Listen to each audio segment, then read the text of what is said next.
The IEP process can seem overwhelming and confusing at times. Let this video guide you on the steps you must take in the IEP process, which stands for Individualized Education Plan. You, as the parent or guardian of your child, are an important part of the IEP process. Here is an overview of the topics I will discuss in this video: the referral process, evaluation, eligibility, components of the IEP, ongoing communication, and ethical responsibilities of the educator. According to Texas Education Agency, TEA, the referral process begins with a written request from a teacher, specialist, or parent guardian to the school's director of special education that the student or child is evaluated for disabilities. Then the school must respond with a notice of action and provide the parent guardian a copy of the notice of procedural safeguards within 15 school days of receiving this request.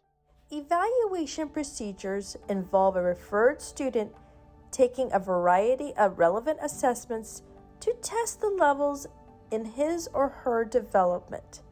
The results of these tests determine the student's eligibility for special education. After the evaluation, the results of these assessments will be gathered and interpreted by a group of specialists. In Texas, the Admission, Review, and Dismissal ARD Committee, to determine the eligibility of a child if he or she falls into one of the 13 categories of disabilities listed by federal law.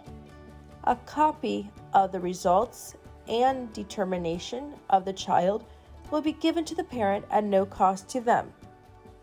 The two main objectives of an IEP are to measure goals of a child with exceptionalities and provide accommodations students need to have an equitable learning experience in an inclusive classroom.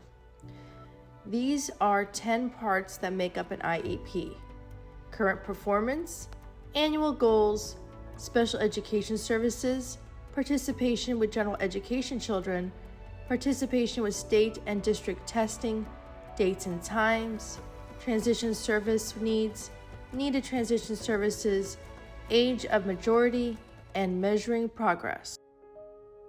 An article from Edutopia suggests that parents take an active role with their special needs child's IEP because it is only a blueprint. Therefore, parents and teachers must collaborate and advocate effectively. Moreover, following up after annual IEP meetings, there must be open and consistent communication between parents and educators tracking the progress of the special needs child. As an effective educator teaching of best practices, I must follow all ethical principles of the Model Code of Ethics for Educators, MCEE, as well as all moral guidelines and tenets of Council for Exceptional Children, because I am a special educator as well. The ethical responsibilities of an educator is to create a positive and inclusive learning environment that is equitable for all. This means knowing all of my students individually, their strengths, their weaknesses, so that when they fall behind, that I can have early intervention and possibly refer them for the IEP process.